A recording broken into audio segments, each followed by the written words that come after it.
Put the bunny down. Hi, I'm John Stark from BackToMovieGuy.com, and you guessed it, this is a review of The Unbearable Weight of Massive Talent, or as some of the trailers got really lazy and called it, Massive Talent. The first title's fun, the second title is just, I'm a blind film critic, and I watched this with audio description. On iTunes, I will openly admit I did. Usually I wait for things to hit streaming services, but I also check the charts on iTunes, and this was a 99-cent rental. I was like, why did this jump up to number 3? And I clicked on it, and I was like, oh my god, it's a 99-cent rental. I was like, yeah, I haven't seen it yet, and I've been wanting to see this, and I don't know if or when it will ever hit a streaming service. So I bit the bullet, and even though I subscribe to every streaming service in the known universe, I paid for this. So 99 cents is my limit on on stuff sometimes. Yeah, so this is based on audio description available on iTunes, which was actually really pretty good.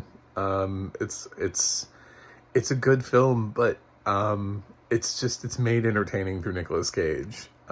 Your enjoyment of this film will just only be enhanced by the audio description, but you either have to get the Nicolas Cage thing or not. If you do or do not, then you will or will not like this movie. I cannot predict whether or not you like this movie. I loved this movie. I do not worship at the Nicolas Cage altar. He's not my favorite actor of all time. I can't say that I've seen all of his films. I will openly say he's made some terrible choices in life. But he also has some really incredible performances, and he has some fun films. I do like some Con Air. I love the film that we started the film with somebody watching Con Air. And the references, Guarding Tess was referenced in here. I was like, oh, I love that movie from back in the day. I remember, I haven't seen that movie in years. So it was a nice representation of Nicolas Cage and his thing, his aura, his choices, the way that he speaks and the way that he delivers lines and everything like that. And he has to be this version of himself for the film. But the version has to be so close to who he is, that it seems like he's just playing himself, like he's not playing a character.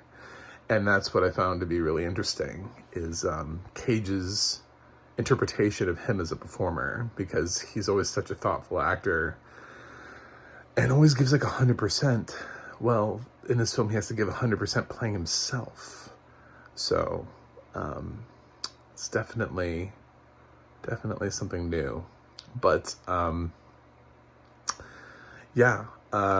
it's just a film about Nicolas Cage coming to a point in his career where he's trying really hard to get into this random film that we don't even know what it is. It's set in Boston, and he's worked on his Boston accent, which honestly was not good.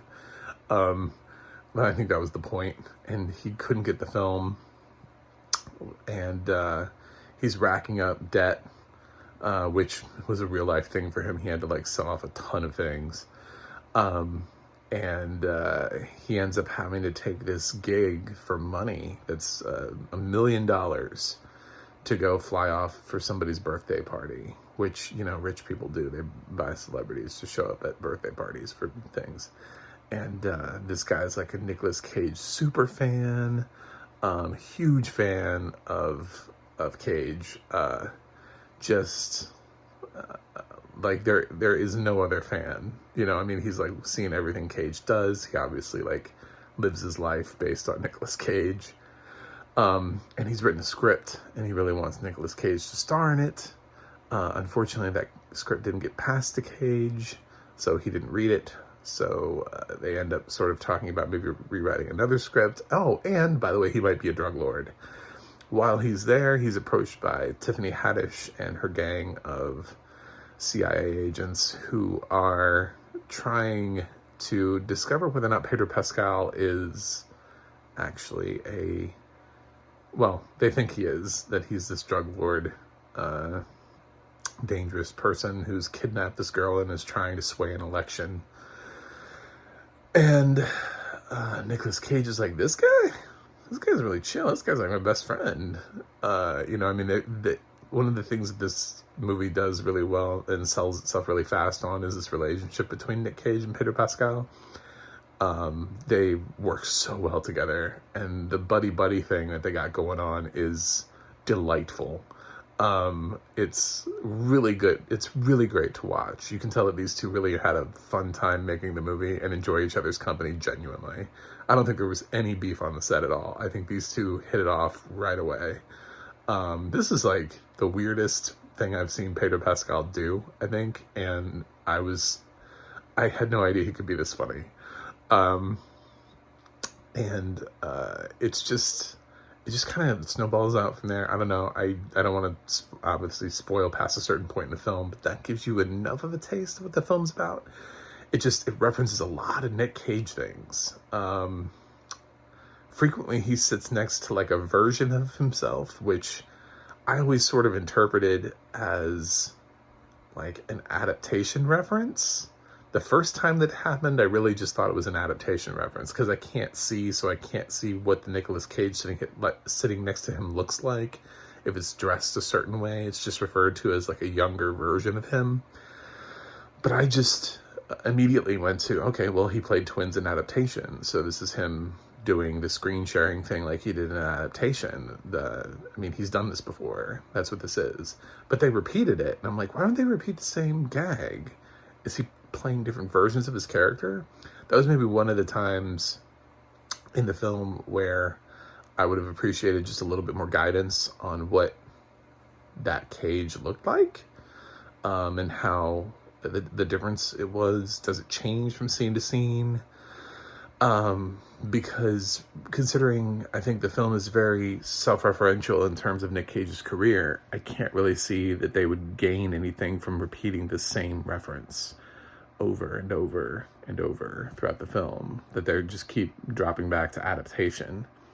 I think they're trying to evolve it and make it something else. But that's just my thought. This is one of those things where I think it's full of Easter eggs that I wasn't able to see. Just things in the background. There's a room full of props from Nick Cage films. I'm sure there were more than the ones that we were given, but we got like the chainsaw from Mandy. We got a National Treasure poster was in there. The guns from Face Off. So, there were a couple things that were in there. I'm sure there were more things in that room that referenced other films. I kept wanting him to reference, like, Next, which was one of his terrible films. But he does reference Wicker Man, which, so he's a good sport. He references some of his lesser films. But that's the charm of the film. Like I said, it does have audio description. I thought the audio description was fine. It might have been a little bit sort of like, I feel like I'm missing out on Easter eggs, but I don't know what Easter eggs I was missing out on. I just noticed the possibility that character sitting next to Nick Cage was supposed to be representational of a different film than adaptation, and I'm reading that wrong. But because they reference films throughout this with different ways. There's like lines that are dropped where you go, oh yeah, that's the line from this movie. It depends on how well you know Nick Cage's career. If you don't watch his films, this film is going to seem really dumb to you. But I loved it. This is actually in like my top 10 right now, for the year. I've seen most of his films. I haven't seen like some of the films. There's one like he did like with Elijah Wood that went straight to video. I didn't watch it. I can't remember what it's called. Rage or something like that.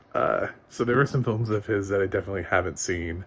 But I thought, just a short while ago he was in Pig, and he was incredibly underrated in that. And I would have been fine with him getting an Oscar nomination for that. So he is still very much at the top of his game. He just has a hard time saying no.